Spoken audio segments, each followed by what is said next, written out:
As the echo of Roman authority faded into memory, the land did not fall into chaos so much as it dissolved into fragments, each shaped by geography, kinship, and belief. And from this fragmentation, new kingdoms quietly emerged. Sit back and imagine the silence after empire, roads still cutting through hills, forts slowly crumbling, while local powers step forward to fill the vacuum. In the north and east, the Picts dominated the landscape, a confederation of tribes bound by language, territory, and shared resistance to outside rule.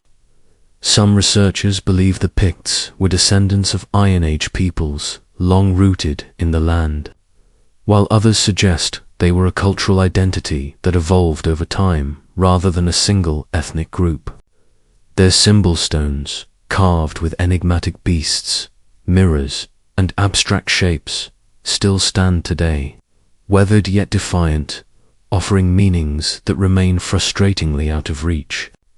To the west, across sea locks and rugged coastlines, the Gaelic-speaking kingdom of diaspora emerged, linking western Scotland with Ireland through shared culture, trade, and kingship. Wooden ships moved quietly across dark waters, carrying warriors, monks, and stories that blurred the line between myth and history. Further south, Brittonic-speaking kingdoms like Strathclyde clung to power in fertile river valleys, heirs to Roman Britain yet increasingly isolated. Meanwhile, from across the North Sea came new arrivals, the Angles pushing westward into Lothian, bringing with them Germanic language, customs, and a different vision of kingship. The land became a mosaic of competing powers, each watching the others through the mist, forming alliances one season and waging war the next. Warfare during this period was intimate and brutal, fought with spears, shields, and short blades, where reputation mattered as much as territory. Archaeological finds reveal hill forts reinforced, royal sites shifting, and burial practices that signaled status and belief in an unseen world beyond death. Christianity began to seep into this fragmented landscape, not through conquest, but through quiet persistence. Missionaries like Columba arrived from Ireland, founding monasteries that became centers of learning, diplomacy, and spiritual authority. Some kings embraced the new faith for its unifying power, while others resisted, clinging to ancestral gods whose presence still seemed alive in wind and stone. The soundscape of the land changed as bells rang where once only birds and battle cries were heard. Yet conversion was uneven and slow, layered over older traditions rather than replacing them entirely. As generations passed, identities hardened, borders shifted, and legends grew. These early kingdoms were not yet Scotland, but they were laying the foundations of something enduring. And as rival kings measured one another across valleys and seas, one question lingered beneath every alliance and conflict: which of these fragile realms would survive long enough to shape the future of the Scots? From one quiet transformation to the next, we arrive at a turning point where scattered identities begin, slowly and almost unwillingly, to merge into something larger. By the 9th century, constant pressure from external threats and internal rivalries forced the kingdoms of the north to reconsider survival itself. Viking longships had begun slicing through coastal waters, their square sails appearing on the horizon like omens. Some historians believe these raids accelerated political unity by destroying older power centers, while others suggest they merely exposed weaknesses already present. Monasteries burned, royal halls were looted, and entire communities were displaced, leaving behind silence broken only by the sea and the wind. In this chaos, the Pictish kingdom faced a crisis from which it would not emerge unchanged. The death of Pictish kings, combined with sustained Norse pressure, created a vacuum at the very heart of northern power. Into this uncertainty stepped Synod Mac Ailpin, known later as Kenneth MacAlpin, a figure suspended between legend and history. Some traditions claim he inherited the Pictish throne through bloodlines. Others describe a violent seizure of power, while still others suggest a negotiated union. What seems clear is that under his rule, Pictish and Gaelic identities fused into a new political reality called Alba. Language shifted, with Gaelic replacing Pictish speech at the royal level, and cultural symbols blended into a shared tradition that would define Scotland for centuries. Stone churches replaced wooden ones, royal sites moved, and law codes began to reflect a hybrid society shaped by necessity. Alba was not yet a nation in the modern sense, but it was a kingdom that understood itself as distinct, bounded, and worth defending. The kings of Alba ruled a land still fractured by mountains and loyalties, but they wielded a growing sense of legitimacy rooted in shared ancestry, sacred kingship, and resistance to foreign domination. Viking threats continued, not only from raiders but from settlers who carved out lordships in the north and west, forcing Alba to adapt through diplomacy, warfare, and uneasy coexistence. Archaeological evidence from this period shows fortified sites strengthened, coastal defences expanded, and burial practices reflecting both Norse and Gaelic influence. Christianity, now firmly embedded, provided a unifying framework, with monasteries acting as centres of record-keeping and royal memory. Chroniclers began to write of Alba as a single realm, shaping how its people understood their past and imagined their future. Yet unity remained fragile, constantly tested by succession disputes and regional ambitions. As Alba took its first steady steps into history, a deeper question echoed through its valleys and coasts. Could this new kingdom endure the forces that had shattered so many before it? Or was it merely another name waiting to be erased by time? Next, we move to a time when the idea of Alba hardened into reality, yet stability remained elusive, as kings ruled not by peaceful inheritance but by strength, alliances, and survival. Sit back and let the rhythm slow as generations of early Scottish kings struggled to hold together a land stitched from clan loyalty, sacred tradition, and constant threat. Succession was rarely smooth. Power passed through bloodlines that overlapped, competed, and often collapsed into violence. Some historians suggest this instability was a deliberate feature of early Gaelic kingship, designed to ensure only the strongest ruled, while others believe it prevented long-term consolidation of authority. Royal blood spilled frequently, sometimes on the battlefield, sometimes in the shadows of royal halls, leaving the crown always slightly uncertain, always contested. Despite this, the kingdom expanded steadily southward, absorbing Brythonic lands like Strathclyde and pressing against the borders of English power.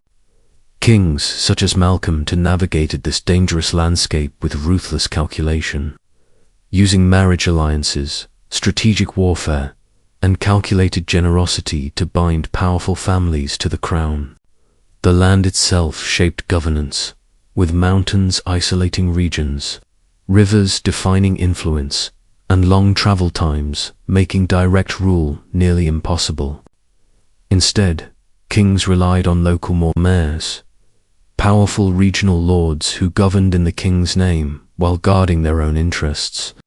Christianity continued to anchor royal authority, with kings presenting themselves as divinely favored protectors of church and people alike. Stone churches and monasteries multiplied, their bells echoing across glens that had once known only war cries and wind.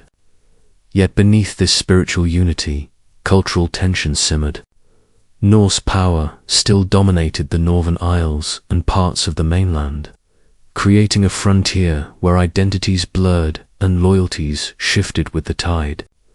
Archaeological finds reveal mixed settlements where Norse longhouses stood beside Gaelic structures, suggesting coexistence as much as conflict.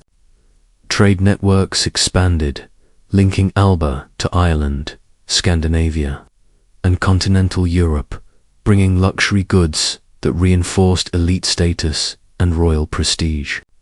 Coins, weaponry, and imported materials testify to a kingdom no longer isolated but deeply connected. Still, every gain carried risk. A weak king could unravel decades of progress, and rebellion remained a constant possibility. The crown of Alba was not yet a symbol of unquestioned authority but a fragile prize, balanced atop ambition, faith, and force. As the kingdom edged closer to becoming Scotland, one quiet uncertainty remained unresolved, whispered among nobles and warriors alike. Could kingship ever rise above personal power to become something lasting? Or would the land always demand blood in exchange for order? From one threat to another, we now drift into the long shadow cast by Viking incursions, a time when the rhythm of life in Alba was punctuated by the distant roar of the sea and the sudden appearance of sails on the horizon. Imagine the sound of waves lashing against cliffs, the wind carrying the sharp cries of raiders, and the tense hush of coastal villages bracing for attack. Some researchers argue that these Norsemen arrived primarily as raiders, seeking wealth, slaves, and plunder, while others suggest that many came as settlers, establishing new lordships and blending with local populations. Islands like Orkney and Shetland became strategic footholds, their rocky landscapes dotted with fortified longhouses and burial mounds that speak of both settlement and ongoing conflict. Coastal communities quickly adapted, building rudimentary defenses and warning networks, while inland settlements relied on natural barriers and vigilant scouts to anticipate sudden attacks. Archaeological evidence reveals hoards buried for safety, weapons carefully concealed, and traces of hastily abandoned homes, illustrating the human cost of these unpredictable incursions. Trade, however, continued even amid violence. Norse and Gaelic communities exchanged goods, ideas, and, occasionally, intermarriage, creating a cultural tapestry woven from resistance, accommodation, and pragmatism. Some scholars suggest this blending influenced art, language, and governance, leaving marks on Scotland that would endure for centuries. At the same time, the presence of Viking power forced Alba's kings to become more sophisticated in their rule, forging alliances, fortifying key settlements, and developing flexible military strategies that combined the courage of clan warriors with emerging forms of organized defense. The rhythm of everyday life, harvesting, herding, worship continued under the constant hum of uncertainty, shaping a people accustomed to sudden change and impermanent security. Monasteries and churches, often targeted for plunder, became repositories of knowledge and culture, and their survival depended on both secrecy and negotiation. The striking imagery of Viking longships gliding through misty waters, the glint of bronze and iron, the fleeting shadows of warriors crossing hills, all convey a world poised between violence and adaptation. Yet even as Alba absorbed these pressures, the question lingered like fog over the locks. Could a kingdom carved from kinship, faith, and rugged landscapes endure the relentless tide of outsiders? Or would the northern shadows ultimately overwhelm its fragile unity? The answer, obscured by time and legend, waits to be revealed in the unfolding story of Scotland's rise as the threads of ancestry, conquest, and survival intertwine into a tapestry both magnificent and mysterious. As Alba endured the relentless pressure of Viking raids and the constant shifting of tribal loyalties, the very idea of kingship began to evolve, moving from a figure defined by personal strength and conquest toward one increasingly constrained by law, custom, and expectation. Sit back and imagine a cold morning in a hilltop hall, the smoke of peat fires curling toward the rafters, as a king meets with mormaers and chieftains whose loyalty is never guaranteed.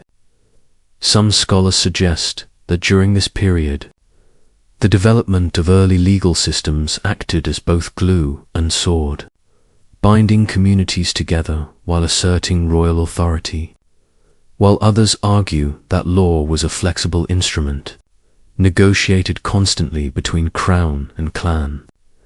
The earliest recorded laws, fragmentary as they are, reveal a society seeking balance between kinship obligations, property rights, and emerging concepts of justice.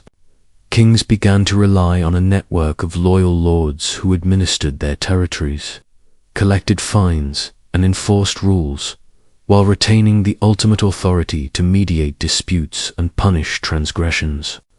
Archaeological evidence from royal centers indicates modifications to halls and courtyards designed to accommodate assemblies, legal gatherings, and ceremonies that reinforced legitimacy. Meanwhile, Christianity, now firmly established, provided moral authority to kings and shaped legal codes through church influence, guiding disputes over land, inheritance, and marriage. Monks and clerics recorded events, drafted charters, and mediated between secular and spiritual powers. Their inked words, an early attempt to stabilize a society prone to sudden upheaval. Yet even as governance became more formalized, the power of violence never waned. Raids, feuds, and interclan warfare remained constants, reminding both rulers and subjects that authority was fragile and obedience often temporary. The law was thus both shield and sword, a framework within which ambition and loyalty collided. Some researchers note that these developments laid the groundwork for the distinct Scottish legal identity, one that would persist even through later unions and invasions. Others emphasize the adaptability of these early structures, suggesting that their survival depended less on codified text and more on shared understanding, reputation, and ritual. From one mystery to the next, Alba's kings learned that leadership was not simply conquest, but negotiation with the land, the clans, and the unseen forces that shaped belief and behavior. The sound of disputes argued in stone halls, the weight of decisions that affected life and death, and the ever-present threat of rebellion combined to create a tension that never fully dissipated. And as the centuries progressed, the question haunted every throne and every warrior. Could the crown command loyalty in a land so fractured, or was authority always temporary, a fleeting flame flickering against the wind of history? Next we move deeper into the northern landscapes, where the shadows of the Picts still lingered, whispering through stone circles, carved symbol stones, and forgotten fortifications, though the Picts themselves had been absorbed into the emerging kingdom of Alba. Their legacy was neither erased nor fully understood. Some researchers believe that Pictish artistic motifs influenced Gaelic culture, while others suggest their political structures left an imprint on how clans would later organize and assert authority. Imagine the mist settling over a hilltop, the wind carrying echoes of battle cries and sacred chants, as early clan leaders begin to stake their claims. The clans were more than extended families, they were intricate networks of loyalty, obligation, and honor, bound together by blood and reinforced by shared history and myth. Land was not simply territory, but a living memory, passed down through generations, sacred and fiercely protected. Archaeological evidence from Hilfert's Brock sites and early settlements reveals the ways in which clans fortified their holdings, with hidden passages, defensive ditches, and strategically placed watchpoints. These fortifications were not only military in function, but symbols of identity, announcing the presence of a people who belonged to a place and would defend it at all costs. Trade, though limited, connected clans with neighboring groups, exchanging salt, cattle, and crafted goods, while raiding and warfare tested alliances and enmities alike. Religious life intertwined with clan authority as early Christian missionaries and native spiritual traditions converged. Monasteries and churches became centers of influence, not only spiritually but politically, often mediating disputes between powerful families. The oral tradition thrived, with bards and storytellers preserving history, genealogy, and cautionary tales, embedding a sense of continuity that would define Scottish culture for centuries. The Pictish influence persisted subtly in the symbols etched into standing stones, in the patterns of alliances and enmities, and in a cultural memory that valued both resilience and cunning. This was a land where history was not written in books, but carried in memory, ritual, and stone, waiting for the next generation to interpret, adapt, and defend. As clans consolidated power, the landscape itself seemed to respond, shaping paths of travel, settlement patterns, and even the tactics of war. Yet, even as the clans strengthened and the echoes of Pictish artistry faded into new traditions, a question remained suspended in the northern air. Could these intertwined threads of memory, blood, and land survive the approaching storms of foreign invasion and internal ambition? Or were they destined to be fragmented once more by forces beyond their control?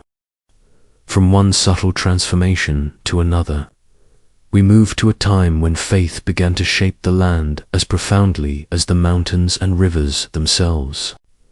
Christianity, introduced centuries earlier, had slowly taken root, first through Irish missionaries, and later through local clerics who adapted belief to fit the rugged landscapes and fragmented societies of Alba. Sit back and imagine mist, curling over secluded glens where monks walked barefoot, their robes brushing Douladan grass, carrying scrolls of fragile parchment that recorded law, genealogy, and prayer. Some scholars suggest that these missionaries acted as mediators between clans, using religious authority to reduce conflict and enforce moral codes, while others argue that their influence was uneven, resisted by communities attached to older spiritual practices. Monasteries and early churches became not only centers of worship, but hubs of literacy, diplomacy, and political strategy. Within their walls, abbots and bishops recorded charters, negotiated alliances, and chronicled events that might otherwise have been lost to the winds. Archaeological evidence reveals intricately carved crosses, remnants of wooden churches, and burial practices that blend pagan and Christian elements, suggesting a society negotiating identity, belief, and power. The monks' presence introduced new technologies as well improved agriculture, scriptorial skills, and basic construction techniques that slowly altered daily life. Bells tolled across valleys where once only the calls of hunters and the cries of battle had marked the passage of time. Some researchers argue that the Christian calendar, its rituals, and holy days provided a rhythm that subtly unified disparate communities, while others maintain that adherence was patchy and often secondary to kinship obligations. Pilgrimages, relics, and sacred sites became focal points for local devotion and political leverage, intertwining spiritual and temporal power. This era also saw the spread of monasteries into strategic locations, often near trade routes, rivers, or defensible hills, linking religious influence with economic and military considerations. The interweaving of church authority and secular rule began to form a subtle, yet enduring, framework for governance that would define Scottish kingship for centuries. As the faith deepened, literacy spread, law codes became more formalized, and memory was preserved in ways that oral tradition alone could not sustain. Yet, the integration of Christianity was not seamless, and pockets of resistance persisted, reminding us that belief was always contested, negotiated, and lived. As Alba moved toward consolidation, one lingering question remained, hanging over misty valleys and quiet chapels alike. How would a land so shaped by stone, blood, and faith reconcile its ancient traditions with the new order imposed by the cross? And could spiritual authority endure the same trials that had tested kings and clans for generations? Next, we move to the wind-swept northern and western coasts, where the legacy of Viking settlement left an indelible mark on both landscape and culture.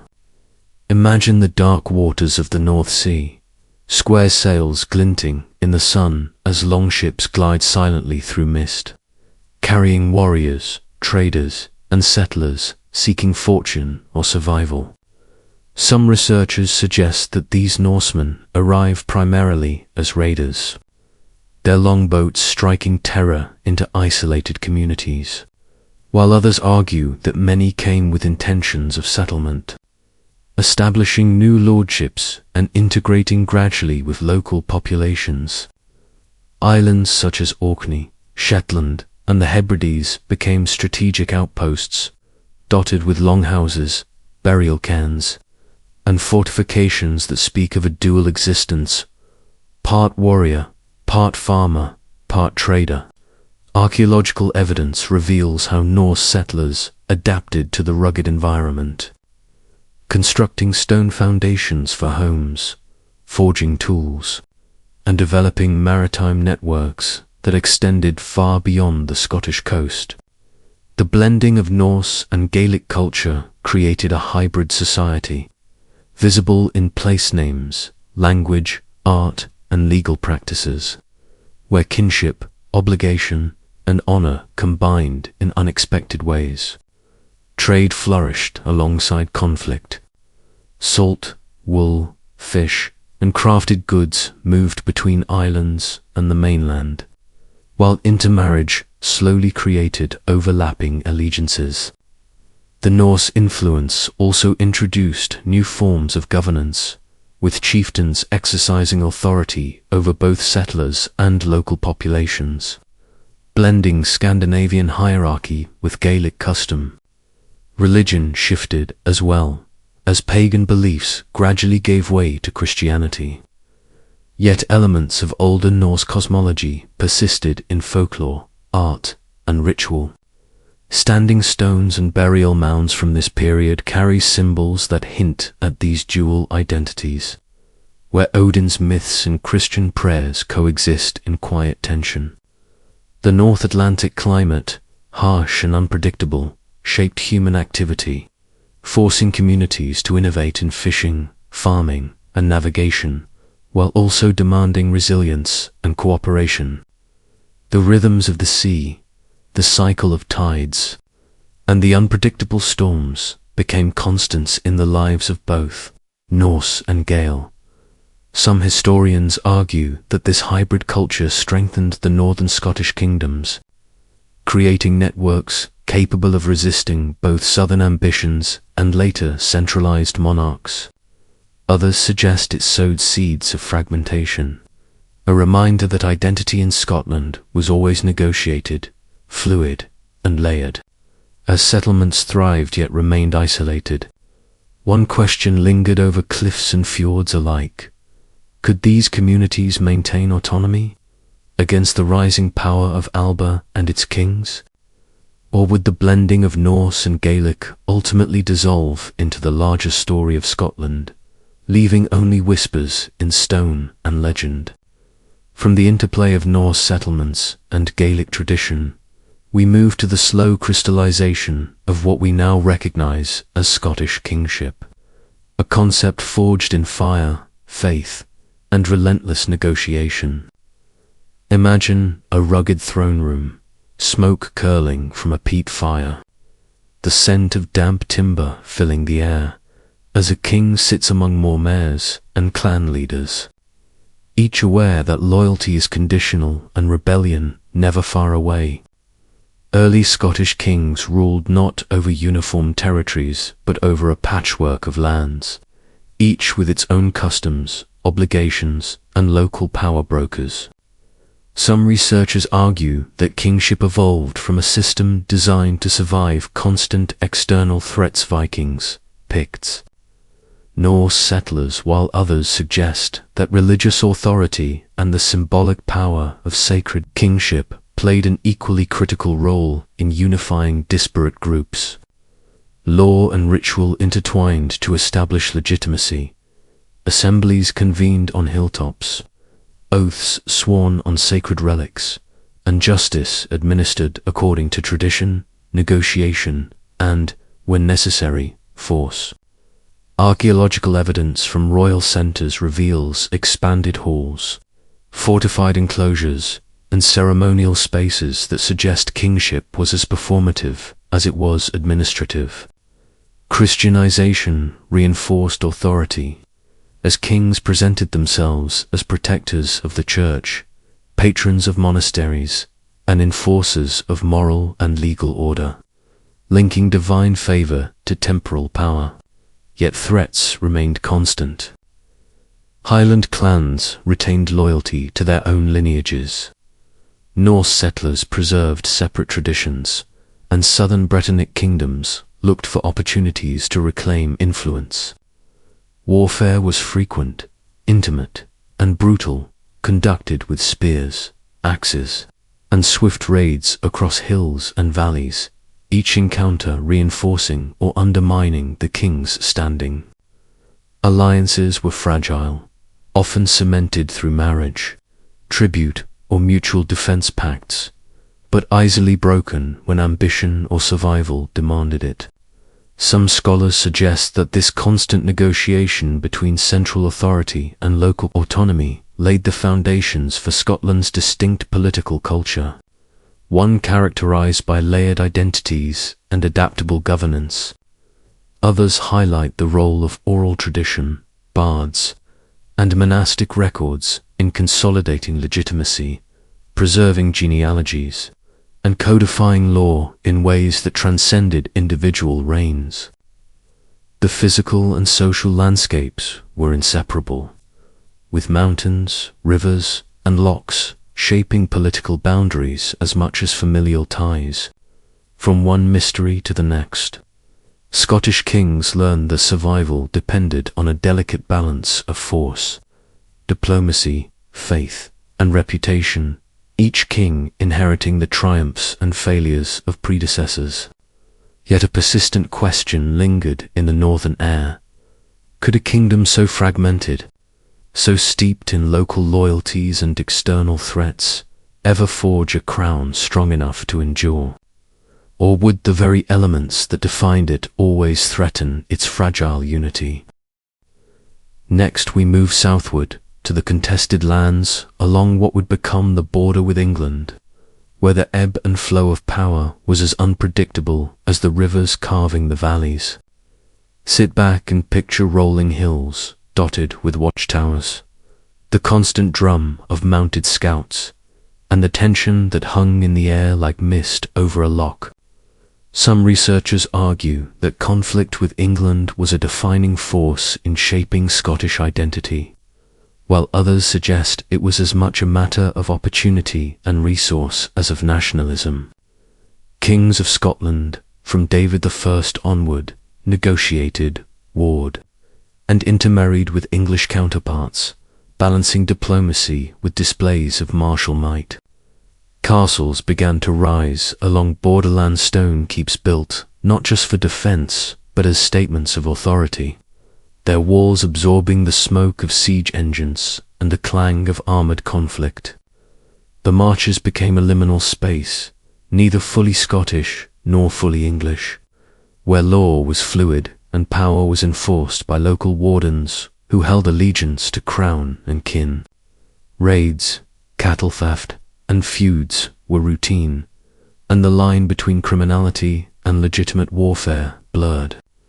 Archaeological evidence from border fortifications, burned villages, and hordes of weaponry reveals the intensity and frequency of these conflicts, while charters and correspondence suggest complex negotiation and diplomacy alongside violence.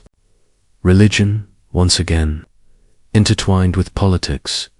Churches and monasteries often acted as sanctuaries, but also as centers for intelligence, diplomacy, and propaganda, their abbots mediating disputes while chronicling victories and losses.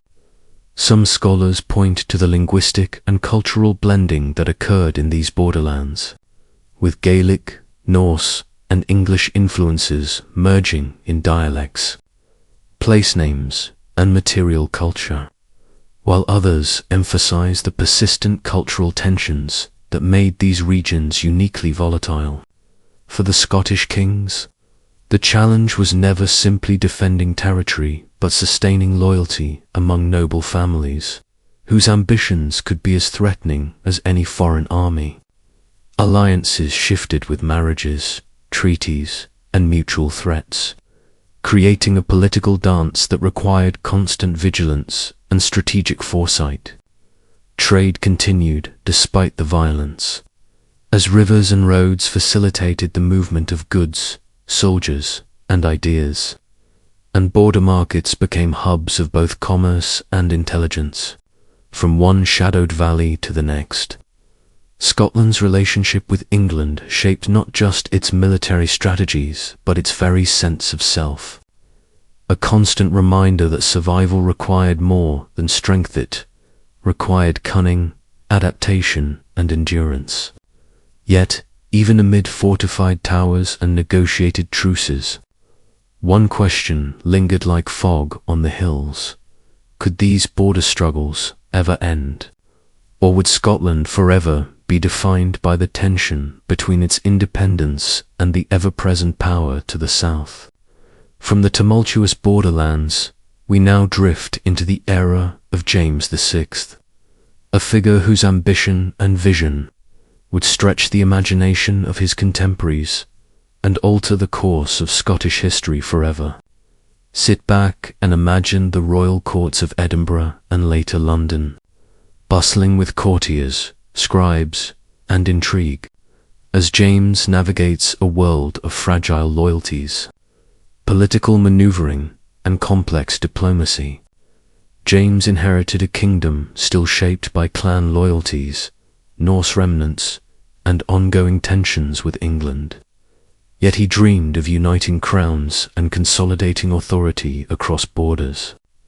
Some historians suggest that his vision of a closer union between Scotland and England reflected genuine desire for peace and economic stability, while others argue it was a calculated strategy to expand royal power and secure his dynasty. The coronation of James VI in Scotland and his subsequent accession to the English throne as James I created unprecedented administrative challenges, forcing the creation of systems that could govern two distinct kingdoms with separate legal codes, religious practices, and cultural traditions. Archaeological evidence from royal residences during this period reveals the practical adaptations necessary to manage this dual monarchy, including expanded residential quarters, improved communication networks, and enhanced security measures. James' court moved like a living organism, balancing ceremonial splendor with bureaucratic necessity. while his advisers navigated the intricate web of Scottish and English politics. Religious tensions, already persistent, intensified as James attempted to maintain authority over the Church of England, while respecting the Presbyterian system in Scotland. The Hampton Court Conference demonstrated his intellectual engagement with theological debate, his knowledge of Scripture, and his determination to craft religious policy that balanced competing interests. Yet his efforts were met with resistance. Presbyterian ministers viewed his imposition of episcopal elements as a threat, while English parliamentarians feared Scottish influence. The Gunpowder Plot of 1605 heightened security concerns and reinforced James' determination to suppress Catholic extremism, creating surveillance networks, legal penalties, and systematic control that extended across both kingdoms. Economic, cultural, and administrative pressures intertwined, illustrating the complexity of ruling a dual monarchy where history, identity, and power intersected. From one ceremonial hall to the next, James' reign revealed the delicate interplay of ambition, intellect, and compromise required to govern Scotland and England simultaneously. Yet, even with crowns united and authority asserted, a lingering question haunted the palace corridors and council chambers alike. Could one monarch truly harmonize two kingdoms so different in law, faith, and tradition, or was conflict inevitable despite the glittering allure of a unified crown? From the political intricacies of kingship, we now move into the shadowed realm of religious conflict, where belief and power collided to shape the destiny of Scotland. Imagine churches echoing with prayers, their stone walls adorned with newly installed communion rails, baptismal fonts gleaming under candlelight, and ministers debating doctrine with a fervor born of generations of struggle. James VI and I had sought to impose episcopal practices on the Scottish Church through the 5 Articles of Perth in 1618, requiring kneeling during communion, private baptism, confirmation by bishops, observance of holy days, and private communion for the sick. Some historians argue that these articles were an attempt to harmonize worship across his kingdoms, while others see them as a deliberate challenge to Presbyterian autonomy and an assertion of royal supremacy. Resistance was immediate and sustained. Presbyterian ministers organized opposition through church courts, petitions, and popular mobilization, framing their struggle in theological, historical, and constitutional terms. Archaeological evidence reveals the physical modifications in churches necessary to implement the 5 Articles, including the construction of communion rails and reconfiguration of worship spaces. Stark reminders of how power imprinted itself onto sacred architecture. The tension between royal authority and ecclesiastical independence defined Scottish society, where religious conviction intertwined with national identity, and dissent became a moral as well as political act. Ordinary people, too, were caught in this struggle, navigating loyalty to king and conscience, while clandestine networks of resistance flourished, preserving Presbyterian practices in secret gatherings and remote communities. The intensity of opposition demonstrated the depth of Scottish commitment to a church governed by elected presbyters rather than appointed bishops. Some scholars suggest that these conflicts prepared the ground for future uprisings by embedding principles of resistance within Scottish political culture, while others note that they reinforced local cohesion and identity. The 5 Articles of Perth were not merely religious prescriptions but symbols of the broader struggle over authority, governance, and the limits of obedience. From one hidden chapel to the next, Scotland became a landscape of subtle rebellion, negotiation, and persistent faith, where stone, scripture, and human courage intersected. And as ministers debated and congregations resisted, one persistent question hovered over the kingdom like a winter mist. Could royal authority ever truly dominate a people whose spiritual convictions were inseparable from their sense of nationhood?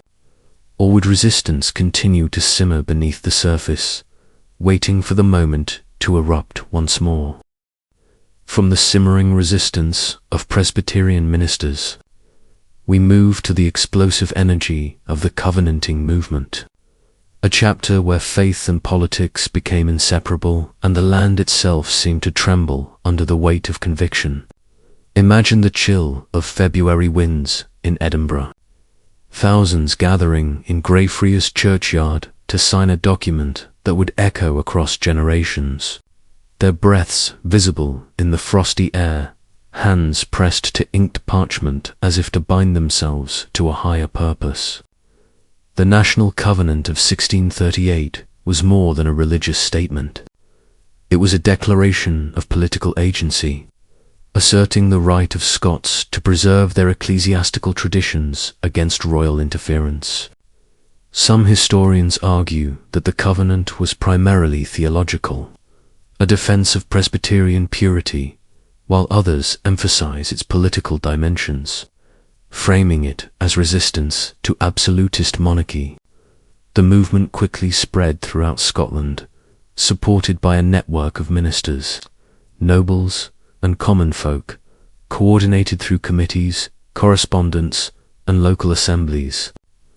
Archaeological evidence from signing sites reveals the physical spaces transformed by these gatherings, where stone tables, churches, and open fields became stages for collective resolve. Military preparations followed, as experienced Scottish soldiers and officers who had served abroad trained local forces, transforming religious protest into organized military capability.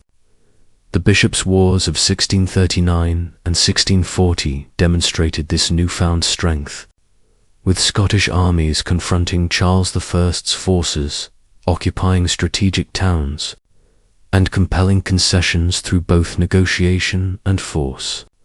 Yet conflict was not merely physical. It was deeply ideological, entwining questions of sovereignty, loyalty, and conscience.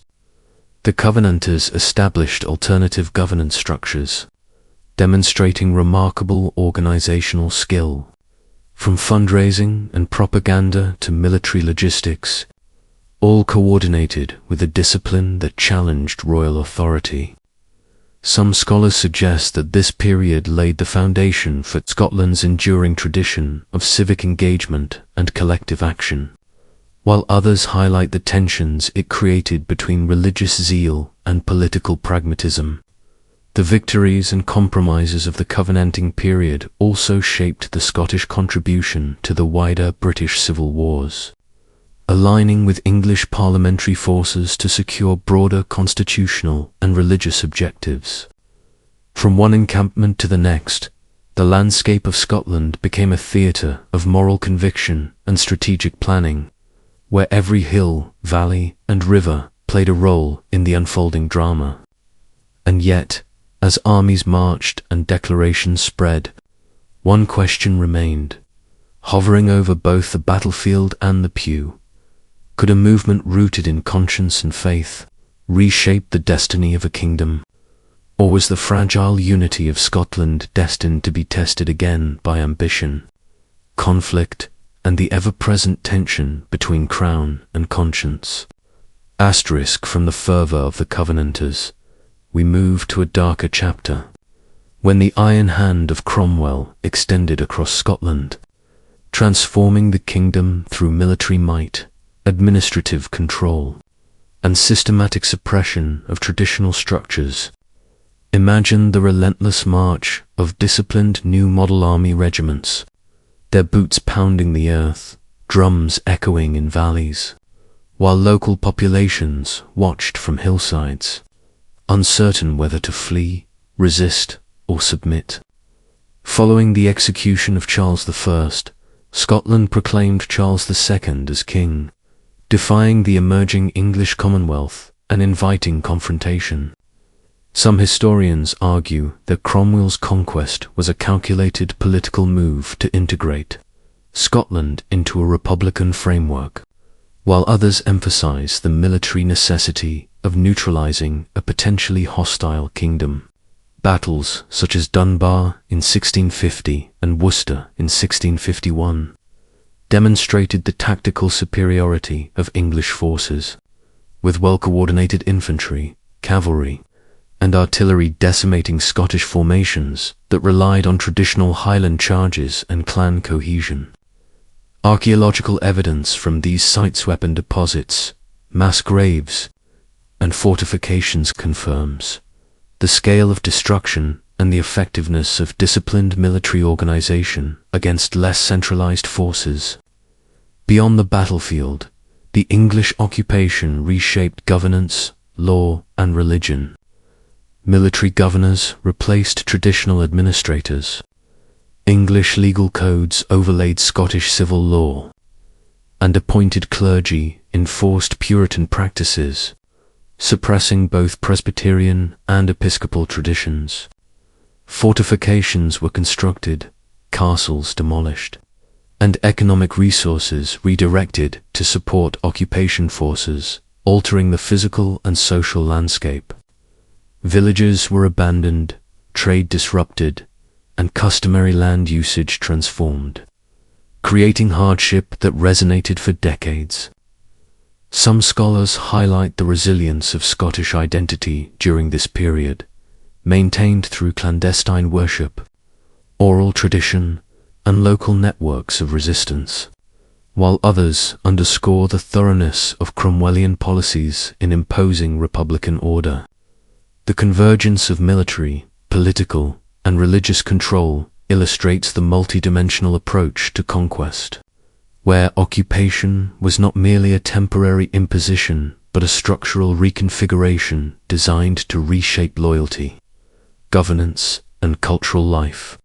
From one fortified town to the next, Scotland was both a landscape of fear and a laboratory of adaptation, as communities navigated the demands of foreign authority while preserving elements of their own traditions. And yet, even amid occupation, surveillance, and economic disruption, one question lingered over glens, locks, and city streets: could the Scottish spirit, forged in centuries of resilience, survive the systematic pressures of conquest? Or would this republican interlude leave a permanent imprint, reshaping the kingdom in ways that future generations would struggle to reconcile with their past?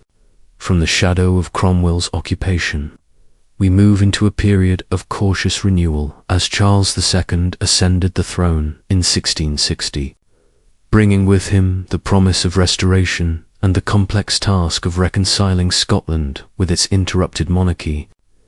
Picture the ceremonial halls of Edinburgh and royal residences, echoing with the clang of construction and the murmur of officials, as the kingdom sought to repair both the physical and political damage left by a decade of occupation. Some historians suggest that the restoration offered genuine opportunities to re-establish traditional institutions, while others note that it was also a delicate exercise in imposing royal authority without igniting further rebellion. The reintroduction of episcopal church governance was a calculated compromise, allowing royal control over religious life while offering Presbyterian ministers the chance to retain positions through conformity. Archaeological evidence from Scottish churches reveals extensive modifications to accommodate this shift: the reinstatement of communion rails, construction of episcopal thrones, and reorganization of interior layouts to facilitate ceremonial worship that had been suppressed under Cromwellian rule. Yet resistance remained potent, especially in the southwestern counties where Covenanter traditions ran deep. Popular uprisings, such as the Pentland Rising of 1666, saw thousands of Covenanters march toward Edinburgh in an attempt to petition for religious concessions. demonstrating both courage and desperation. Military confrontations, like the defeat at R'lyeh and Green, revealed the limitations of these forces against professional royal troops, while highlighting the persistence of spiritual conviction as a motivating factor. The aftermath of such rebellions involves systematic persecution, executions, property confiscations, and coordinated searches for dissenters, created a climate of fear designed to enforce compliance, yet also strengthened the narrative of resistance and martyrdom among Covenanters. Archaeological evidence from this period, including hidden caches of religious materials and concealed meeting places, illustrates the lengths to which communities went to preserve their faith and identity under duress. Some scholars argue that these struggles reinforced Scottish commitment to religious autonomy and laid the groundwork for enduring civic consciousness, while others highlight the profound social and economic disruption caused by punitive measures. Across the Highlands and Lowlands alike, Scotland became a landscape where loyalty was negotiated, belief was contested, and survival demanded both prudence and courage. From one persecuted village to another, the Restoration era underscored the delicate balance between authority and conscience, obedience and defiance. And yet, amid ceremonial restoration, military suppression, and theological tension, one question lingered like smoke curling over hilltops. Could the crown reconcile its authority with the enduring will of a people shaped by centuries of resistance? Or would the struggle between imposed power and communal conviction continue to define Scotland's destiny for decades to come? From the religious struggles of the Restoration, we move into the turbulent era of Jacobite risings, where loyalty to the exiled Stuart dynasty ignited the Highlands in a fire of rebellion, strategy, and tragic heroism. Picture mist-shrouded glens and rugged mountains, the sound of Highland war horns echoing across valleys as clans gathered, beneath banners of James II and later his descendants, pledging blood and honor to a cause that transcended ordinary politics. Some historians argue that Jacobitism was primarily motivated by loyalty to the Stuart monarchy and Catholic faith, while others suggest it reflected broader resistance to centralized authority, economic pressures, and the disruption of traditional Highland society.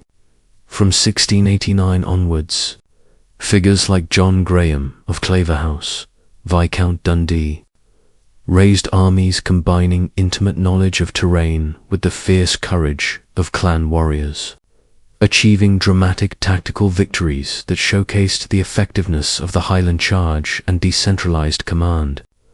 Archaeological evidence from sites such as Killiecrankie reveals mass graves, weapon fragments, and defensive positions, confirming contemporary accounts of intense combat and heavy casualties. Yet even as early successes inspired hope, the limitations of clan warfare, logistical challenges, fragmented command structures, and reliance on seasonal campaigning became painfully apparent.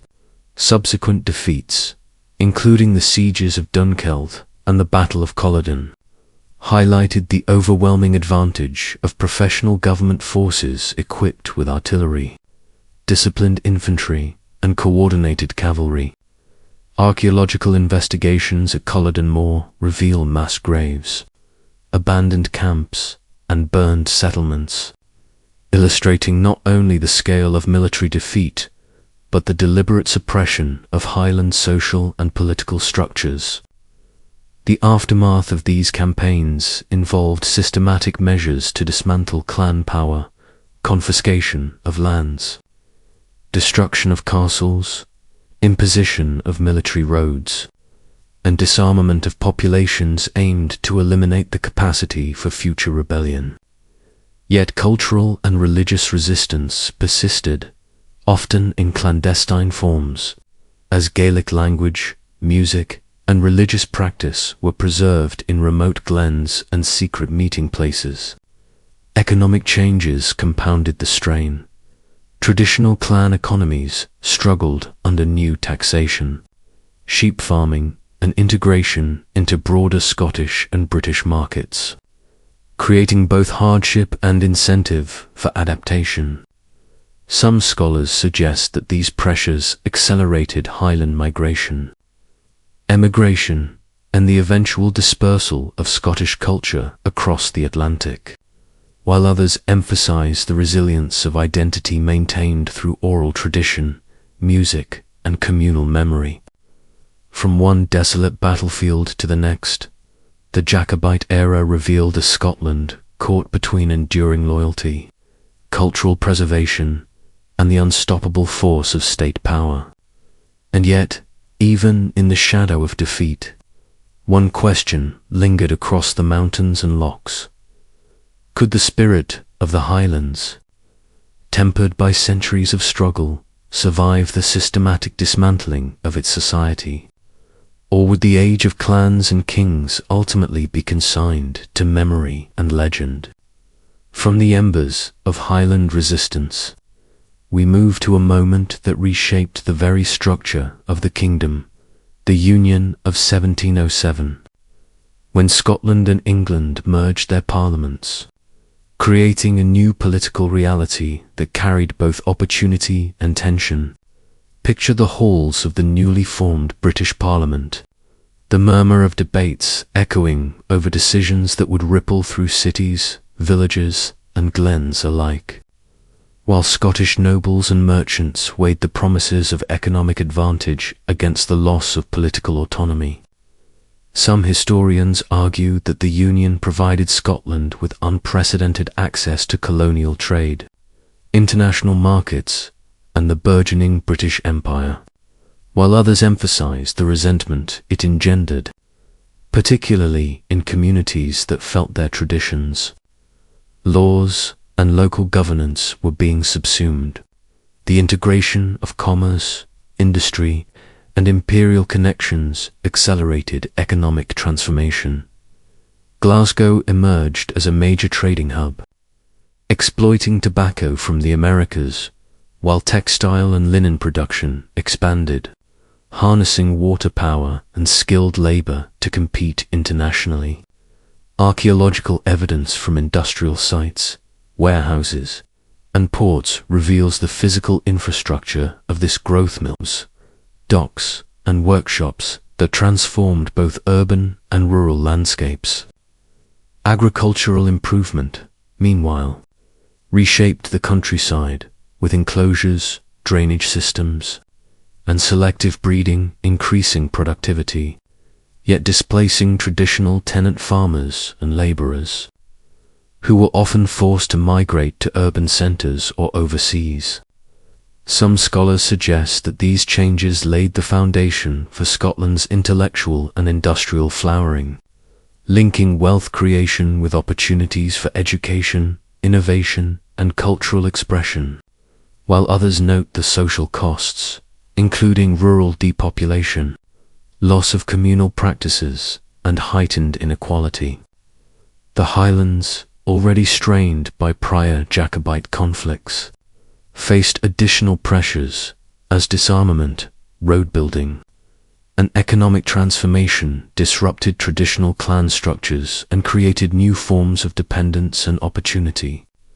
Trade networks extended into North America and beyond, with Scottish merchants, engineers, and settlers establishing communities that maintained cultural ties while adapting to new economic realities.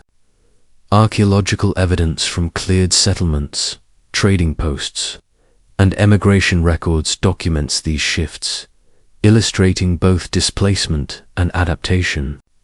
From one bustling port to another, Scotland's integration into a global economy was not simply a matter of commerce. It reshaped identity, reinforced social hierarchies, and created pathways for migration, innovation, and intellectual exchange.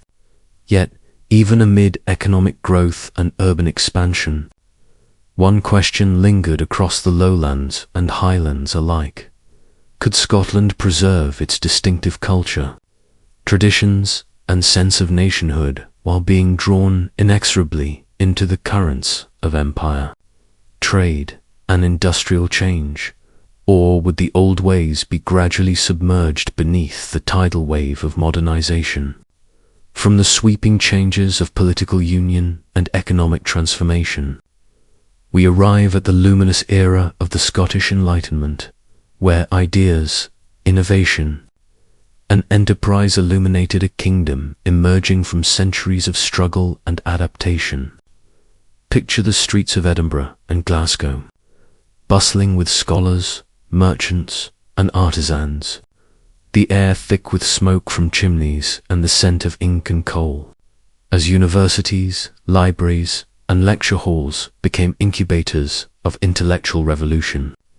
Some researchers argue that this period reflected Scotland's unique combination of high literacy, rigorous education, and exposure to European networks, while others emphasize the practical necessities of a society seeking to thrive amid political subordination and economic opportunity. Figures such as David Hume and Adam Smith revolutionized thought.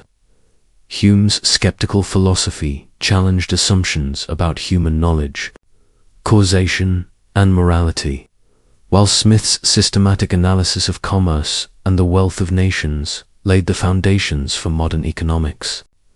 Archaeological evidence from academic institutions reveals the physical spaces that supported this intellectual flourishing: libraries, laboratories, and meeting rooms where ideas were exchanged, debated, and refined.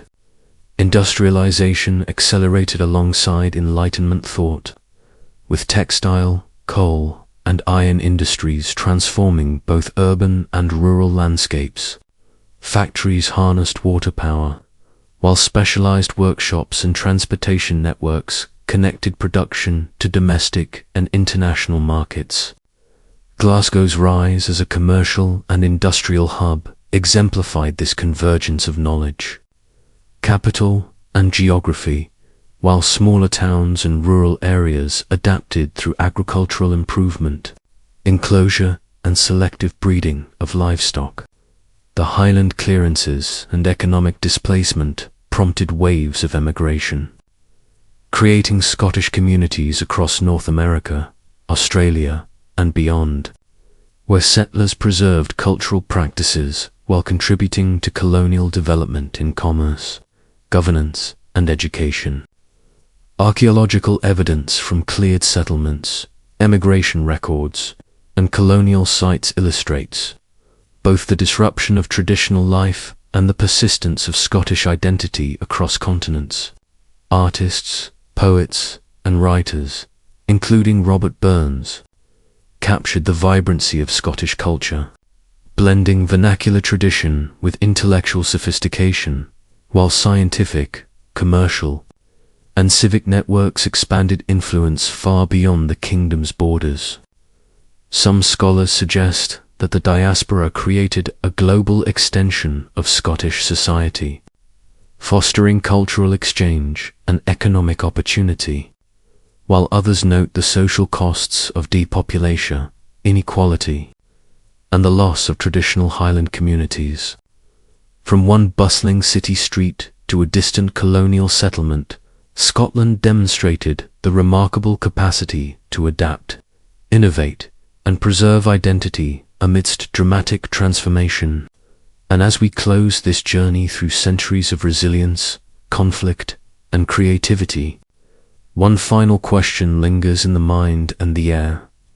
Could a people, shaped by mountains, mist, and centuries of struggle, continue to carry their heritage, intellect, and spirit across the world, ensuring that the story of Scotland's courage, culture, and curiosity remains alive, whispered across generations, and remembered long after the echoes of battles, parliaments, and hearthfires have faded into history? Sit back, relax, and allow your mind to drift far beyond recorded memory, to a land that had no borders, no kings, and no written name. Long before the word Scotland was ever spoken, this northern edge of the world existed as a place shaped by stone, water, and silence. Ice once ruled here, pressing down on the land with immense weight, carving valleys, scouring mountains, and leaving behind a raw, exposed landscape as the glaciers slowly retreated. What remained was a world of wind-scoured hills, dense forests, endless lochs, and coastlines broken by mist and waves. Into this world came the first humans, moving quietly through the terrain.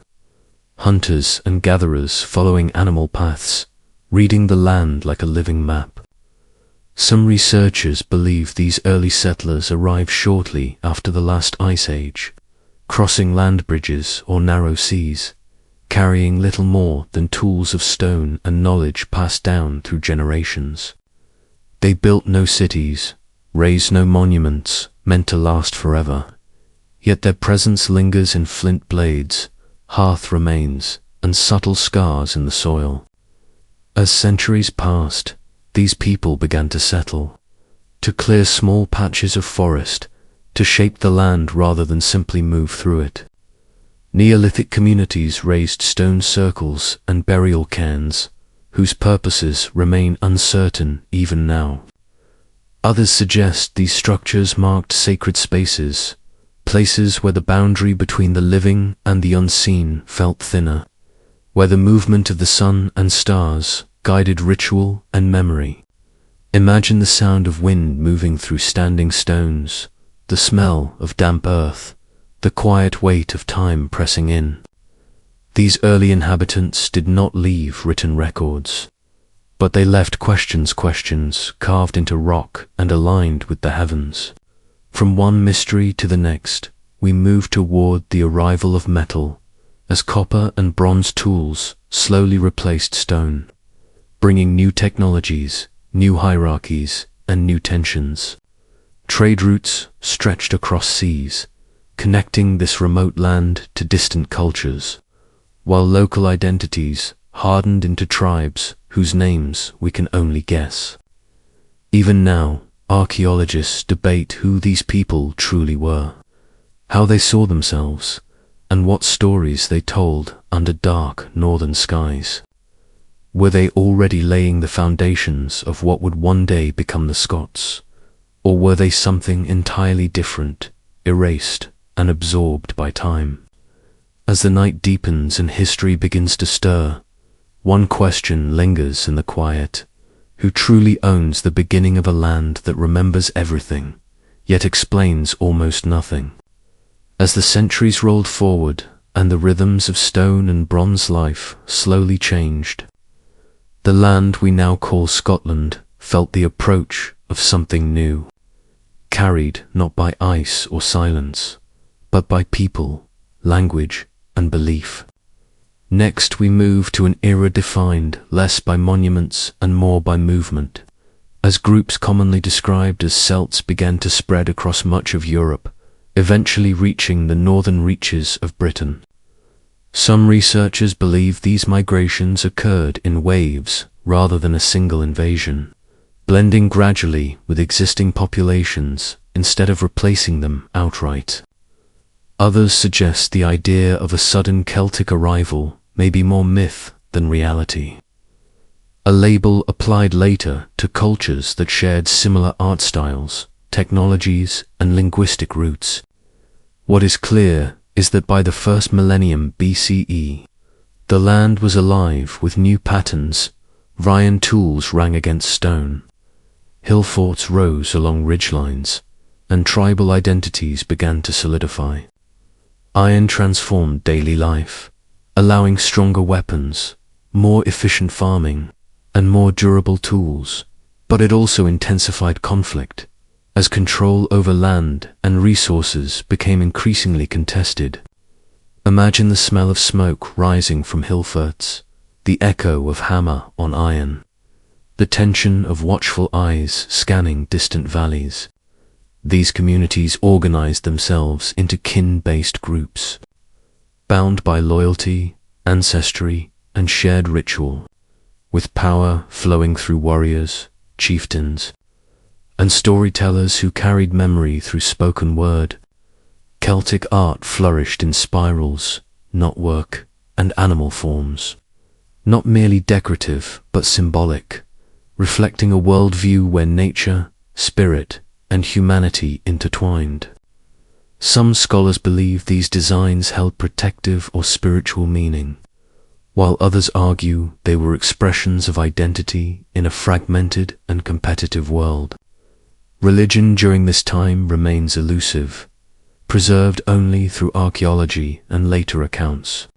Sacred groves, rivers, and hilltops likely served as places of ritual, where offerings were made to unseen forces believed to govern fate, harvest, and war. Druids, described centuries later by Roman writers, may have acted as priests, judges, and keepers of knowledge, though their true role remains debated. What cannot be denied is that language itself began to bind communities together. Early forms of Celtic speech shaping thought, law, and tradition. Over time, these languages would fracture and evolve, leaving echoes in place names, legends, and identity long after their speakers were gone. From one mystery to the next, the tribes of northern Britain grew more defined, more resilient, and more aware of themselves as distinct peoples. Yet, as they built their world of iron and ritual, something powerful stirred beyond the horizon, a force that would soon test their independence and forever alter their story. As distant roads stretched southward toward empire, one question lingered in the mist. How would these fiercely independent tribes respond when the greatest military machine the world had ever known turned its gaze north? From one mystery to the next, we move toward the moment when distant power finally made contact with this rugged land, not through myth or rumor, but through marching boots, disciplined formations, and the sharp glint of iron armor. By the 1st century CE, the Roman Empire had stretched its influence across much of the known world, and southern Britain had already fallen under its control. To Roman eyes, the lands beyond were cold, wild, and dangerous, inhabited by tribes they viewed as fierce, unpredictable, and resistant to order. Some Roman writers described these northern peoples as painted warriors, their bodies marked with symbols meant to terrify enemies, while others suggested such accounts were exaggerated, crafted to enhance Rome's own sense of conquest. What is certain is that when Roman legions pushed northward, they encountered resistance unlike anything they had faced before. Dense forests, bogs, and steep hills disrupted Roman formations, while guerrilla tactics turned the landscape itself into a weapon. Imagine the clash of shields in narrow passes, the sudden silence of ambush, the unsettling realization that the land did not belong to the invaders. Rome responded as it always did, with roads, forts, and overwhelming force, constructing a chain of military installations that crept steadily north. Forts rose at strategic points, connected by straight roads that cut through terrain shaped by thousands of years of natural movement, a visible declaration of imperial intent. Yet, despite their engineering mastery, the Romans never fully conquered the northernmost territories. Instead, they built boundaries. Hadrian's Wall, stretching across Britain, marked not just a physical barrier, but a psychological one, separating the controlled province from lands deemed too costly to dominate. Later, the Antonine Wall pushed further north, an experiment in expansion that was ultimately abandoned. Archaeological evidence from these sites reveals a world of constant tension soldiers from across the empire stationed in a damp, unfamiliar land, trading with locals one day and skirmishing with them the next. Coins, pottery, and inscriptions show moments of cultural exchange, while burned layers and weapon finds speak of conflict and unrest. Some historians suggest Rome's presence accelerated social change among northern tribes, introducing new goods, ideas, and power structures, while others argue it reinforced resistance and strengthened local identities. The tribes Rome encountered would later be remembered under a single name, the Picts, though whether they called themselves this remains uncertain. To the Romans, they were simply the people beyond, defiant and unknowable. As Rome eventually weakened and withdrew its legions, the walls remained. Silent stone, witnesses to a confrontation without resolution. And as imperial authority faded from the south, the north stood unchanged, yet transformed, watching the empire retreat and wondering what would rise in its place. With Rome gone, but its shadow lingering, one quiet question settled over the land: who would claim power in the silence left behind?